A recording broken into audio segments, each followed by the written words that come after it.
আজকে আমরা হিসাব বিজ্ঞান প্রথম পত্রের ব্যাংক সমন্বয় বিবরণী থেকে যে প্রশ্নটি সমাধান করব তা অন্যান্য প্রশ্নগুলোর মতো নয়। কারণ আমি বেশ কয়েকটি অঙ্ক থেকে আপনাদের কাছে কঠিন লাগে এমন কিছু প্রশ্ন তুলে এনে একটি উদ্দীপক সাজিয়েছি। কারণ এতগুলো অঙ্ক সমাধান করা যেমন আপনাদের জন্য কষ্টকর, আমরা ভিডিও তৈরি করে দিব, সেই ভিডিওগুলো প্রতিনিয়ত দেখা এটা আপনাদের জন্য একটা সময় সাপেক্ষ। তাই আমি চিন্তা করেছি যে একটি প্রশ্ন সমাধানের মাধ্যমে যদি অনেকগুলো ব্যাংক সমন্বয় বিবরণীর বিষয় তুলে আনা যায় তাহলে তো ভালো হয়। তাই আমি আপনাদের কাছে অনুরোধ করব, হয়তোবা এই ভিডিওটি দেখতে আপনাদের কাছে বা বুঝতে একটু কষ্ট হতে পারে, তাই আপনারা করবেন কি, ভিডিওটা একটু থামিয়ে বোঝার চেষ্টা করবেন, আবার চালু করবেন, আবার বোঝার চেষ্টা করবেন। অর্থাৎ ভিডিওটা একটানা না দেখে একটু ভেঙে ভেঙে দেখবেন, তাতে আপনার বুঝতে সুবিধা হবে। কারণ যে লেনদেনগুলো আমি দিয়েছি এই লেনদেনগুলো কখনোই একটি অঙ্কে আপনার আসবে না। আপনি এই অঙ্কটি করার পরে আপনার কাছে থাকা টেস্ট পেপার, বই, গাইড এগুলো মিলিয়ে দেখবেন যে প্রত্যেকটা অঙ্কের মধ্যে এই লেনদেনগুলোর একটি করে আছে। এর সাথে কিছু কমন প্রশ্ন থাকে, মানে আপনার এই লেনদেনগুলোর যে কোনো একটি লেনদেন দিবে, এর সাথে কিছু কমন প্রশ্ন থাকবে, যেমন দেনাদার কর্তৃক সরাসরি ব্যাংকে জমা দান, ইস্যুকৃত চেক, তারপরে প্রদেয় বিল পরিশোধ, ব্যাংক কর্তৃক বিনিয়োগের সুদ আদায়, লভ্যাংশ আদায়, ব্যাংক সুদ মঞ্জুর, ব্যাংক চার্জ ধার্য, এগুলো দিবে। এর সাথে আপনার এইখান থেকে যে কোনো একটি প্রশ্ন সাধারণত দিয়ে থাকে, মানে আমি দেখতে পাচ্ছি এবং সেখান থেকে আমি চেষ্টা করছি ওই কঠিন কঠিন প্রশ্নগুলোকে একটি অঙ্কের মাধ্যমে যদি বোঝানো যায় আপনাদের। তাই আমি আপনাদের কাছে অনুরোধ করব, একটু সময় নিয়ে মনোযোগ সহকারে আমার এই প্রশ্ন মানে অঙ্ক সমাধানটি আপনারা একটু দেখবেন। আশা করি এটি যদি দেখেন এবং বোঝেন, আপনার আর কোনো অঙ্কে ব্যাংক সমন্বয় বিভিন্ন কোনো অঙ্কে আতঙ্ক থাকবে না, কোনো সমস্যাই মনে হবে না। যাই হোক, বরাবরের মতো আজকে আমি ক আর খ এই প্রশ্নগুলো পড়বো না, কারণ উদ্দীপকের প্রত্যেকটি লেনদেন বোঝাটাই হলো আমার কাছে আজকে গুরুত্বপূর্ণ। দেন যদি আমরা এগুলো বুঝতে পারি, দেখবেন আপনারা ক খ গ সবগুলোই প্রশ্ন পারবেন। যখন আহ আপনারা করেন মানে ব্যাংক সমন্বয় বিবৃতিটা করেন, তখন আমি প্রথমে বলেছিলাম যে ক খ গ এই প্রশ্নগুলো পড়তে, কিন্তু আজকে সেটা না পড়ে আমরা আজকে কি করবো, প্রত্যেকটা লেনদেন বুঝবো। আসুন আমরা একটু বোঝার চেষ্টা করি। আমি এখানে দিয়েছি জনাব আফিফের 2023 সালের 31 ডিসেম্বর তারিখের ব্যাংক সংক্রান্ত লেনদেনগুলো নিম্নরূপ। নগদান বই মোতাবেক ব্যাংক জমাতিরিক্ত। দেখেন, নগদান বই মোতাবেক ব্যাংক জমাতিরিক্ত এই কথাটার মানে কি, মানে আপনার যে 2 ঘরা 3 ঘরা নগদান বই আছে সেই বই মোতাবেক ব্যাংক জমাতিরিক্ত, অর্থাৎ বলছে কি যে ব্যাংক আপনার কাছে 20,000 টাকা পায়, অর্থাৎ আপনার ব্যাংকে কোনো টাকা নাই, উল্টো ব্যাংক আপনার কাছে 20,000 টাকা পায়।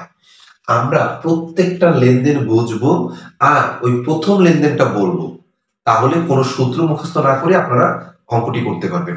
আসুন আমরা কিভাবে বলি। তাহলে আমরা বলবো কি, ব্যাংক আমাদের কাছে 20,000 টাকা পায়। একটু চিন্তা করেন তো, কি করলে ব্যাংক আরো বেশি টাকা পাবে আর কি করলে ওই পাওনা টাকাটা কমবে।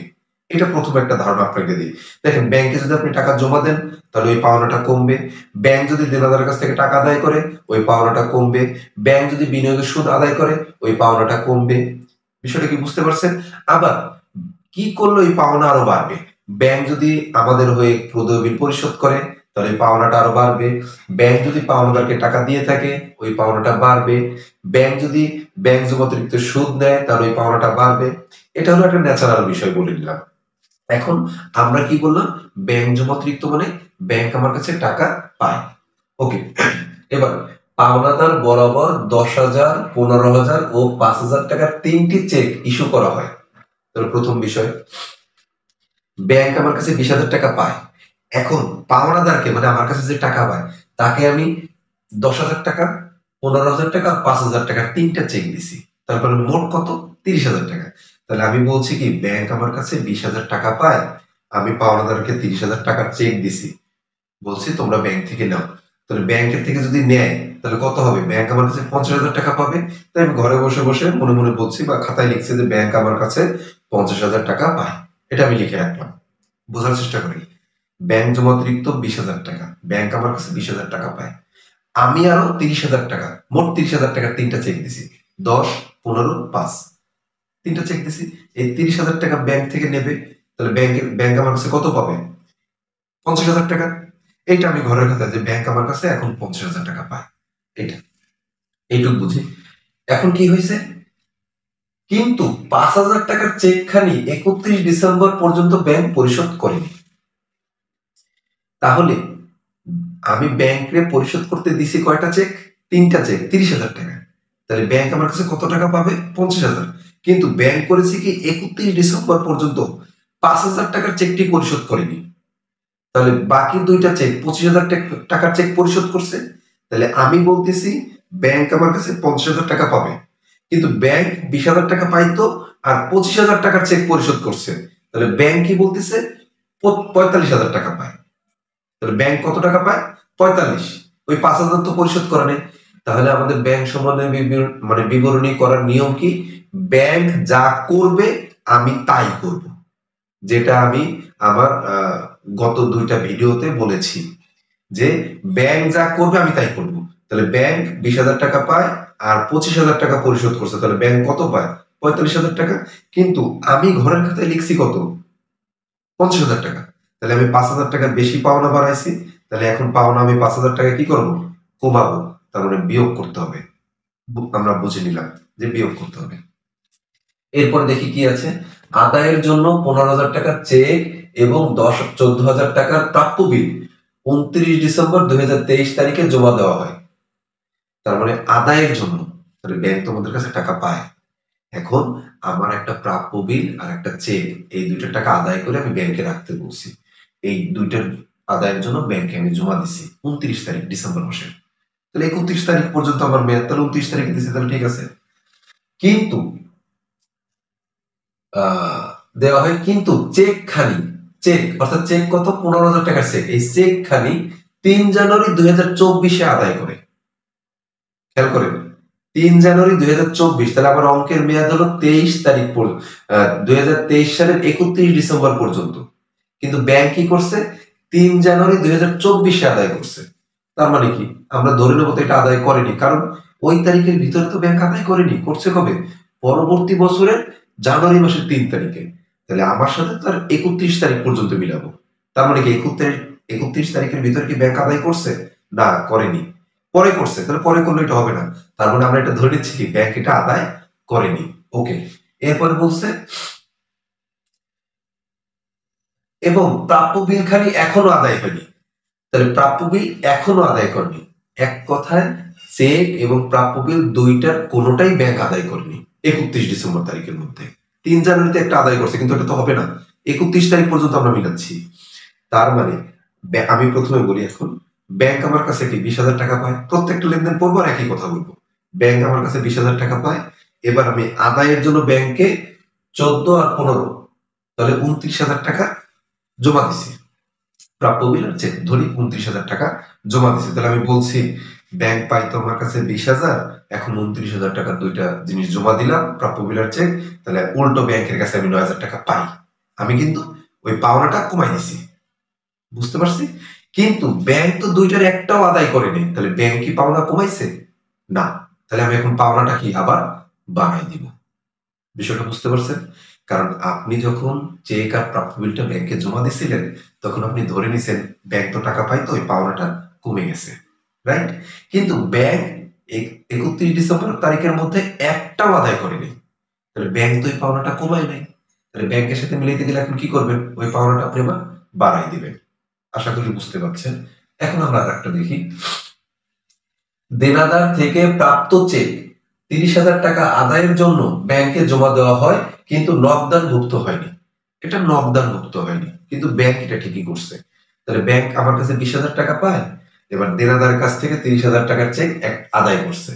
তাহলে ব্যাংক ওই পাওনাটা কমাইছে। ঘরের খাতায় আমি এখন কি করব? পাওনাটা আমি কমাবো, কারণ ব্যাংক যা করবে আমি তাই করব।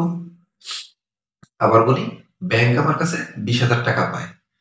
এবার 4 নাম্বারটা, দেনাদার থেকে প্রাপ্ত চেক 30,000 টাকা আদায়ের জন্য ব্যাংকে জমা দিছি। এটা নগদান নইতে লিখিনি, ব্যাংক তো লিখছে। তাহলে ব্যাংক কি করছে? টাকাটা আদায় করছে, আদায় করে আমার অ্যাকাউন্টে রাখছে। তাহলে ব্যাংক আমার কাছে 20,000 টাকা পাইতো, ওই পাওনাটা কমাইছে। তাহলে এখন ব্যাংকের সাথে মিলাইতে গেলে আমি এখন কি করব? 20,000 টাকা পাইতো, ওই পাওনাটা কমাবো। আশা করি বুঝতে পারছেন। এখন আমরা দেখি 4 নাম্বার। সরি 5 নাম্বার, 4,000 টাকার একখানি প্রাপ্য বিল 3,800 টাকায় বাট্টা করা হয়, কিন্তু নকদান বইতে সম্পূর্ণ মূল্য লিপিবদ্ধ হয়। এই এন্ট্রিটা প্রায় সময় আসে, কিন্তু খুব কঠিন মনে হয় আপনাদের কাছে। একদম সহজ, খেয়াল করেন। প্রথম কথা, ব্যাংক আমার কাছে 20,000 টাকা পায়। 4,000 টাকার একটি প্রাপ্য বিল বাট্টা করছে। বাট্টা করা মানে হলো ভাঙানো। আর এই ভাঙানো মানে হলো ব্যাংক করবে কি, এই বিলের টাকাটা আমার অ্যাকাউন্টে জমা করবে। এটা নিয়ম। ব্যাংক সবসময় অ্যাকাউন্টে জমা করে, আমরা এটিএম কার্ড বা বিভিন্ন সোর্স থেকে টাকাগুলো উত্তোলন করি, বা চেকের মাধ্যমে উত্তোলন করি, সেটা পরের হিসাব। ব্যাংক আমার অ্যাকাউন্টে টাকাটা জমা করবে। তাহলে প্রথম কথা, ব্যাংক আমার কাছে 20,000 টাকা পায়। 4,000 টাকার একটি প্রাপ্য বিল 3,800 টাকায় বার্তা করছি। তার মানে ব্যাংক আমার অ্যাকাউন্টে 3,800 টাকা রাখবে। তাহলে ব্যাংক আমার কাছে 20,000 টাকা পায়, 3,800 টাকা জমা করছে, 3,800 টাকা পাওনা কমছে, এইটুকু। কিন্তু নকদান বইতে আমি 4,000 টাকা পাওনা কমেছে, যে সম্পূর্ণ মূল্য লিখছি। তার মানে ব্যাংকে কমছে কত টাকা? 3,800 টাকা। কিন্তু আমি নকদান বইতে কমাইছি কত? 4,000 টাকা। তাহলে আমি 2,000 টাকা বেশি কমাইছি। এই 2,000 টাকা পাওনা এখন আমি বাড়াই দিব। বিষয়টা কি বুঝতে পারছেন? যে ব্যাংক তো 3,800 টাকা কমাইছে পাওনা, কিন্তু আমি নকদান বইতে 4,000 টাকা লিখছি সম্পূর্ণ মূল্য। তাহলে আমি কি করব? 200 টাকা বেশি কমাইছি, এখন 200 টাকা পাওনা আবার বাড়াই দিব। আশা করি আপনারা বুঝতে পারছেন। এরপরে 6 নম্বর, 22 ডিসেম্বর 2023 তারিখে আদায়ের জন্য জমাকৃত চেক 3,000 টাকা, যা 28 ডিসেম্বর 2023 তারিখেই প্রত্যাখ্যাত হয়, নকদান মুক্ত হয়নি। এটি আরেকটি কঠিন এন্ট্রি আপনাদের কাছে। বিষয়টা খুবই সহজ। প্রত্যাখ্যান করা মানে ওইটা লেনদেনটা অন্তর্ভুক্ত হয়নি, কেউ গ্রহণ করেনি, এটা প্রত্যাখ্যান করা। এটা আশা করি বুঝতে পারছেন।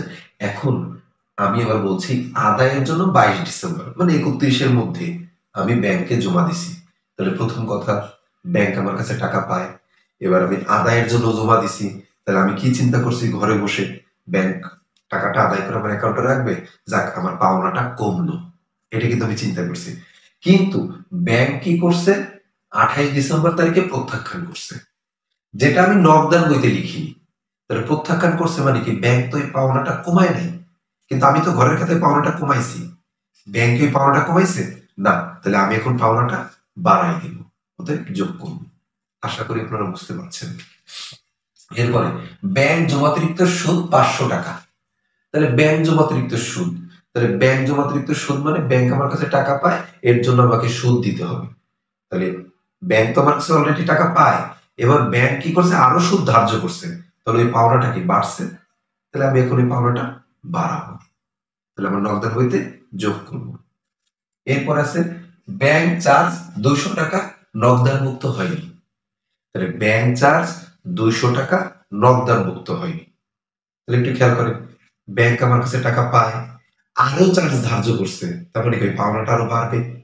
কিন্তু আমি এটা নকদান মুক্ত হয়নি, তার মানে আমি পাওনাটা বাড়াইনি, আমি এখন পাওনাটা বাড়াবো। আশা করি প্রত্যেকটা উদ্দীপক আপনারা বুঝতে পারছেন। এই উদ্দীপকগুলো আপনাদের যে বাট্টাকরণের যে বিষয়টা, প্রত্যাখ্যাতর যে বিষয়টা, এবং তারিখের যে একটু গড়মিল, এই বিষয়গুলো নিয়ে 3টি চেকের মধ্যে 1টি চেক, 2টি চেক, এই ঝামেলাগুলো নিয়ে প্রশ্নগুলো তৈরি হয়। এর যে কোনো একটি দেওয়া থাকে। প্রত্যেকটা লেনদেন বুঝতে পারছেন, এই লেনদেনগুলো আপনারা একটু থেমে থেমে বুঝে নেবেন, আপনাদের কাছে আমার অনুরোধ। এখন আমরা ক নম্বর প্রশ্নটি পড়ি। ক নম্বরে বলছে 4 এবং 6 নম্বর, 4 ও 6 নং লেনদেনের জাবেদা দাখিলা দাও। তাহলে 4 ও 6 নম্বর, এখন যেগুলোই বলুক না কেন, এটা তো জাস্ট আমি বলছি, এরকম যে কোনো বলতে পারে। মেইন কথা হলো কি, জাবেদা দাখিলা দেওয়া মানে হলো আপনি যে সাধারণ জাবেদা করেন সেই সাধারণ জাবেদার কথা বলছে। এইখানে প্রশ্নটা আবার বলে যে আমানতকারীর বইতে জাবেদা দাও। এখন আমানতকারীর বই মানেও সেই সাধারণ জাবেদা, একদম সিম্পল যে জাবেদাগুলো আমরা দেই সেই জাবেদাগুলো। ওকে, একটু দেখি 4 নম্বরটা কি বলছে। দেনাদার থেকে প্রাপ্ত চেক 30,000 টাকা আদায়ের জন্য ব্যাংকে জমা দেওয়া হয়। তাহলে দেনাদার থেকে প্রাপ্ত চেক 30,000 টাকা আদায়ের জন্য ব্যাংকে জমা দেওয়া হয়, এর জাবেদা কি? ব্যাংক ডেবিট, প্রাপ্য মানে প্রাপ্য হিসাব ক্রেডিট। চেকটা আপনি ব্যাংকে জমা দিচ্ছেন। আবার আমরা জানি দেনাদারের কাছ থেকে চেক পাইলে বর্তমানে আধুনিক নিয়মে চেক পাওয়ার সাথে সাথে সেটা ব্যাংক ধরা হয়। আগে আমরা এটাকে নগদান ধরতাম, কিন্তু বর্তমানে চেক পাইলেই ব্যাংক হিসাব। তার মানে দেনাদার থেকে চেক পাইছি, এই চেকটা আদায়ের জন্য ব্যাংকে জমা দিছি, তাহলে সাধারণ জাবেদাটা কি হবে? ব্যাংক হিসাব ডেবিট, ব্যাংকে আবার টাকা বৃদ্ধি পাবে এবং দেনাদার নামক সম্পদটা হ্রাস পাবে। সম্পদ কমলে ক্রেডিট, তাহলে একদিকে সম্পদ বৃদ্ধি পাচ্ছে, একদিকে সম্পদ হ্রাস পাচ্ছে। তাহলে ব্যাংক হিসাব ডেবিট, দেনাদার হিসাব বা প্রাপ্য হিসাব ক্রেডিট। তাহলে ক নম্বর প্রশ্নের আমরা বক্স আমি কাটলাম না, আমি শুধু জাবেদাটা লিখি আইভি দিয়ে, মানে 4 ব্যাংক হিসাব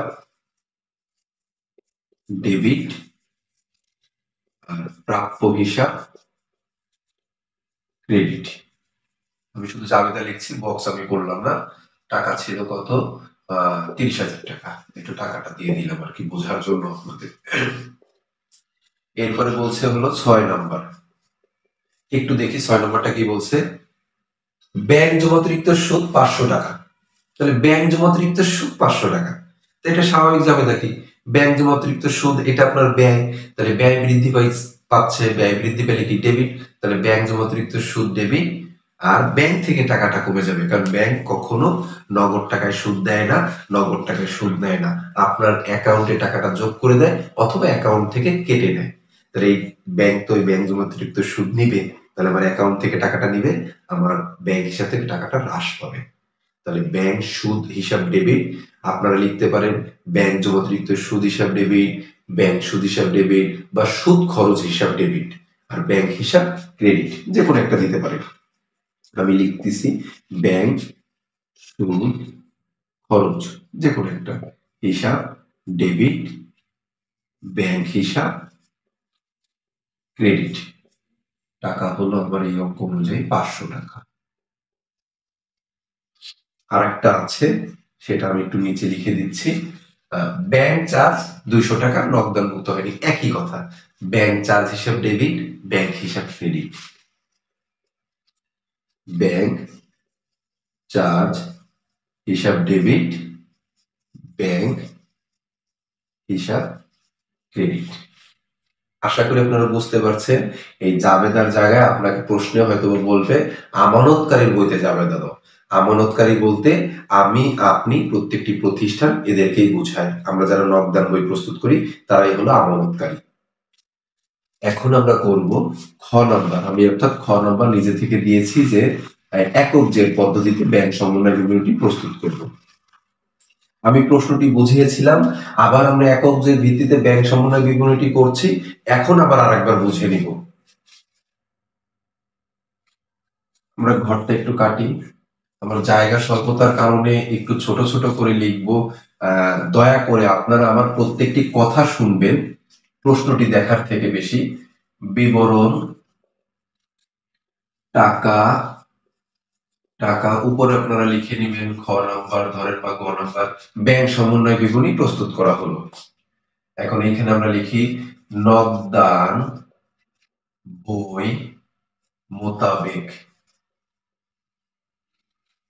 বেগ ব্যাংক জমাতিরিক্ত, ব্যাংক জমাতিরিক্ত। এখন এই যে জমাতিরিক্ত, এটাকে আবার ব্যাংকের ক্রেডিট উদ্বৃত্ত বলে, একই কথা। কত টাকা আছে? সরি, 20,000 টাকা। এই কথাটা মানে প্রত্যেকটা লেনদেন করবো আর আমি একটা কথাই বলবো যে ব্যাংক আমার কাছে 20,000 টাকা পায়, তাহলে আমার জন্য সহজ হবে। আমরা এখানে একটা যোগ লিখি, মোটামুটি অর্ধেকের মতো জায়গায় রেখে আপনি বিয়োগ লিখে দিবেন। এখন দেখি কি বলছে।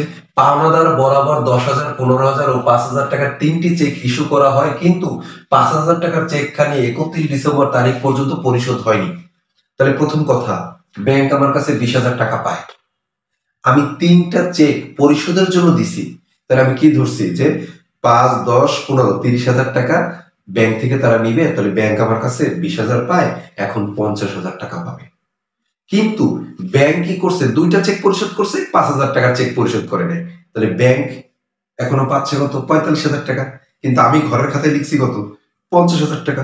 তাহলে ব্যাংকের সাথে আমি মিলাবো, তাহলে আমি 5,000 টাকা কি করব? পাওনাটা কমাই দিব। তার মানে বিয়োগ। আমরা লিখি 2 নাম্বার দিব, দিয়ে লিখবো 5,000 টাকার ইস্যুকৃত চেক পরিশোধ হয়নি, পরিশোধ হয়নি। আপনারা এই কথাগুলো নিজের মতো করে লিখতে পারেন, এটা ওই লাইনটা লিখতে পারেন, যেভাবে খুশি লিখতে পারেন, জাস্ট বিষয়টা বুঝাইতে পারলে হলো। 5,000 টাকা কেন বিয়োগ করছি? কারণ আমার কাছে ব্যাংক 20,000 পায়, যখন আমি 30,000 টাকা পরিশোধ করার জন্য দিছিলাম তখন আমি লিখে রাখছিলাম যে 50,000 টাকা পায়, তাহলে আমি 5,000 টাকা পাওনা বেশি দেখাইছিলাম, তাই ব্যাংকের সাথে মিলানোর জন্য এখন সেই পাওনাটা কমাচ্ছি। ওকে, এরপর আছে আদায়ের জন্য 15,000 টাকার চেক ও 14,000 টাকার একটি প্রাপ্য বিল 29 ডিসেম্বর তারিখে জমা দেওয়া হয়, কিন্তু চেকখানি 3 জানুয়ারি 2024 অর্থাৎ পরবর্তী বছরে চেকটা আদায় করছে, কিন্তু 31 ডিসেম্বর তারিখের মধ্যে কিন্তু আদায় করেনি। তার মানে হলো ব্যাংক এটা আদায় করেনি, এবং প্রাপ্য বিলখানি এখনো আদায় হয়নি। তার মানে চেক এবং প্রাপ্য বিল কোনোটাই ব্যাংক আদায় করেনি। ওকে, তার মানে আমি এখন বলি ব্যাংক আমার কাছে 20,000 টাকা পায়, আমি 29,000 টাকা প্রাপ্য বিল ও চেক আদায়ের জন্য ব্যাংকে জমা দিয়েছি। তখন মনে মনে বলছি ব্যাংক আমার কাছে 20,000 টাকা পায়, তাহলে আমি এই দুটো জমা দিলাম, তাহলে ব্যাংকের পাওনাটা কমছে, এটা কিন্তু বলে আমি বসে আছি। কিন্তু ব্যাংক তো ওদিকে পাওনাটা কমায় নাই, ব্যাংকই কমাইছে, যেহেতু আদায় করেন তার মানে কমায় নাই। তাহলে এখন ব্যাংকের সাথে মিলাইতে গেলে আমি কি করব? এই পাওনাটা আবার বাড়াবো, তাহলে যোগ করব। তাহলে যোগ করব, 3 দিলাম, দিয়ে লিখবো আদায়ের জন্য জমাকৃত চেক, জমাকৃত চেক 15,000 টাকা ও প্রাপ্য বিল 14,000 টাকা আদায় হয়নি। তাহলে দুইটা যোগ করলে হবে 29,000 টাকা। আমি দুঃখিত, আমার জায়গার স্বল্পতার কারণে হয়তো হাতের লেখা একটু ছোট ছোট করে কাছাকাছি লিখছি, বুঝতে অসুবিধা হতে পারে। আপনারা প্রশ্নটি দেখবেন এবং আমার কথা শুনে শুনে বোঝার চেষ্টা করবেন। এরপর আছে দেনাদারের থেকে প্রাপ্ত চেক 30,000 টাকা আদায়ের জন্য ব্যাংকে জমা দেওয়া হয়, কিন্তু নগদান বইতে লেখা হয়নি। তাহলে নগদান বইতে লিখিনি, ব্যাংক তো এটা লিখছে। তাহলে প্রথম কথা, ব্যাংক আমার কাছে 20,000 টাকা পায়, আমি 30,000 টাকার চেক আদায়ের জন্য ব্যাংকে জমা দিছি, তাহলে ব্যাংক আদায় করছে, ব্যাংক আমার এই পাওনাটা কমাইছে। এখন আমি ঘরের খাতায় লিখিনি নগদান বইতে, তাহলে এখন আমি কি করব? পাওনাটা কমাবো, যেহেতু আমি ব্যাংকের সাথে মিলাবো, তাহলে বিয়োগ। এটা হচ্ছে আদায়ের জন্য 4 নম্বর, আদায়ের জন্য জমাকৃত চেক নগদানভুক্ত হয়নি, নগদানভুক্ত হয়নি, দুঃখিত, 30,000 টাকা। এরপরে আছে 4,000 টাকার একখানি প্রাপ্য বিল 3,800 টাকায় বাট্টা করা হয়, কিন্তু নগদান বইতে সম্পূর্ণ মূল্য লিখছি।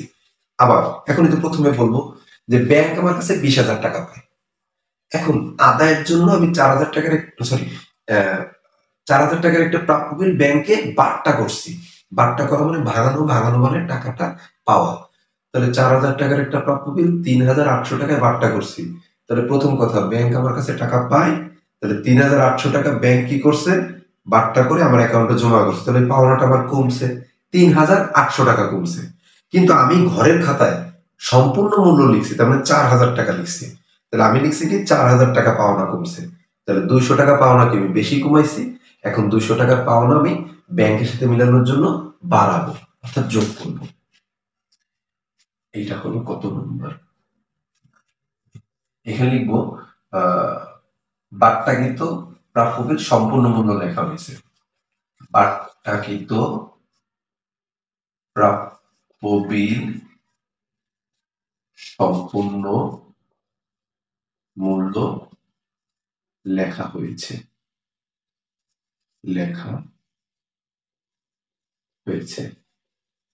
এখানে আপনি বিয়োগ করে দেখাতে পারেন 4,000 মাইনাস 3,800।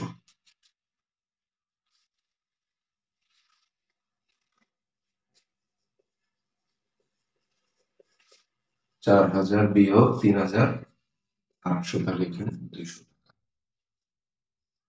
এরপর আছে 22 ডিসেম্বর 2023 তারিখে আদায়ের জন্য জমাকৃত চেক 30,000 টাকা, যা 28 ডিসেম্বর তারিখে প্রত্যাখ্যাত হয়, যা নগদানভুক্ত হয়নি। তাহলে দেখেন, প্রথম কথা হলো কি, ব্যাংক আমার কাছে টাকা পায় 20,000 টাকা। এবার আদায়ের জন্য আমি 30,000 টাকার একটা চেক জমা দিছি 22 ডিসেম্বর, তারপরে 31 ডিসেম্বরের মধ্যে জমা দিছি, ঠিক আছে। তাহলে আমি জমা দিছি। এখন আমি প্রথমে কি বলছি, ব্যাংক আমার কাছে টাকা পায়। যখন আমি চেকটা জমা দিছি তখন তো আমি ঘরের খাতায় লিখছি, যাক পাওনাটা আমার কমলো। এটা বলে আমি বসে আছি, মানে লিখে আছি, লিখছি যে পাওনাটা আমার কমলো। কিন্তু ব্যাংক কি করছে, ওই চেকটা প্রত্যাখ্যান করছে। প্রত্যাখ্যান করা মানে লেনদেনটা অগ্রহণযোগ্য, মানে গ্রহণযোগ্যতা পায়নি, লেখা হয়নি। তাহলে ব্যাংক তো ওই পাওনাটা কমায় নাই, কারণ ব্যাংক তো টাকাটা আদায়ই করে নাই। তাহলে আমার ব্যাংকে কি 20,000 টাকা পাওনা ছিল, পাওনাটা কমেছে? না, কমেনি। তাহলে আমি এখন কি করব, পাওনাটা আবার বাড়াবো। কারণ আমি তো প্রথমে যখন চেকটা জমা দিছি তখন কি বলছি, ব্যাংক আমার কাছে 20,000 টাকা পায়, যাক আমার পাওনাটা কমলো, আমি কিন্তু কমাইছি। কিন্তু ব্যাংক ওই চেকটা প্রত্যাখ্যান করাতে ব্যাংক কিন্তু এই পাওনাটা কমায় নাই। তাহলে ব্যাংকের সাথে মিলাইতে গেলে এখন আমি কি করব, পাওনাটা আবার বাড়াবো, অর্থাৎ বৃদ্ধি করব, যোগ।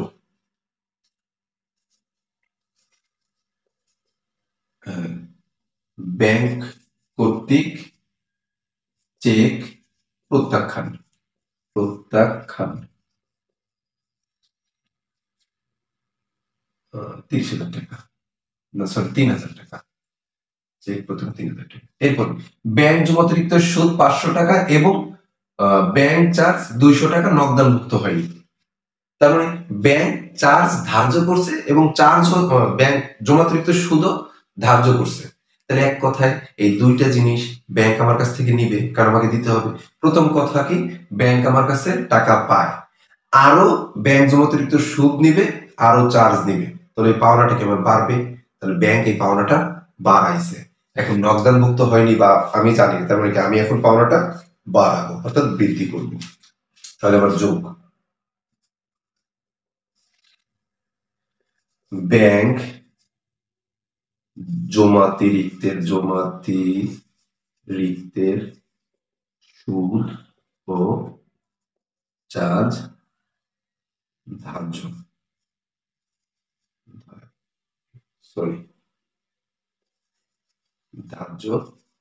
করেছে 500 যোগ 200, মোট 700 টাকা। আশা করি আপনারা প্রত্যেকটা লেনদেন বুঝতে পেরেছেন। যদি বুঝতে অসুবিধা হয় অবশ্যই আপনারা কমেন্টস এর মাধ্যমে আমাকে জানাবেন। আমি চেষ্টা করব আরো কয়েকটি ভিডিও এরকম কিছু লেনদেন দ্বারা আপনাদেরকে বোঝাতে, কারণ আপনাদের প্রথমে একটু বুঝতে অসুবিধা হতে পারে। আর একটি ভিডিওর মাধ্যমে এতগুলো কথা বলা আসলে একটু কষ্টকর, বোঝানোতেও অসুবিধা, কারণ কিছু কথা বলা হয় আবার কিছু কথা বলা হয় না। এর জন্য আমি দুঃখ প্রকাশ করছি। আপনারা একটু কষ্ট করে দেখে নেবেন, শিখে নেবেন, আমাকে কমেন্টস এর মাধ্যমে অবশ্যই জানাবেন। এখন আমরা করব কি, এই জিনিসগুলো যোগ বিয়োগ করব। তাহলে 29,000 আর 3,000, তাহলে 32,200, 32,200 টাকা আমার এখানে যোগ হবে। যোগ করলে হয় কত, 52,200 টাকা। এরপরে এখানে আমরা একটু যোগ করে নিই, 30 আর 5 35,700 টাকা, 35,700 টাকা। এখন 52,000 টাকা থেকে 35,700 টাকা বাদ দিব, দুঃখিত, 52,200 বিয়োগ 35,700, তাহলে 16,500 টাকা। এখানে আমরা লিখবো 16,500 টাকা। এটার উত্তর লিখতে হবে ব্যাংক বিবরণী মোতাবেক ব্যাংক জমাতিরিক্ত, ব্যাংক বিবরণী মোতাবেক ব্যাংক জমাতিরিক্ত। আশা করি আপনারা অঙ্কটি বুঝতে পেরেছেন, এবং আমি বলেছিলাম যে আমি কিছু ভিন্ন বা একটু কঠিন যে বিষয়গুলো সেগুলো নিয়ে অঙ্ক উদ্দীপকটি সাজিয়েছে। এটা আপনারা আসলে আশা করি বুঝতে পারছেন, কারণ আপনারা যখন এই ব্যাংক সমন্বয় বিভিন্ন অঙ্কগুলো করেছেন একসাথে এই লেনদেনগুলো একটি অঙ্কে পাবেন না এবং পানওনি। সবাইকে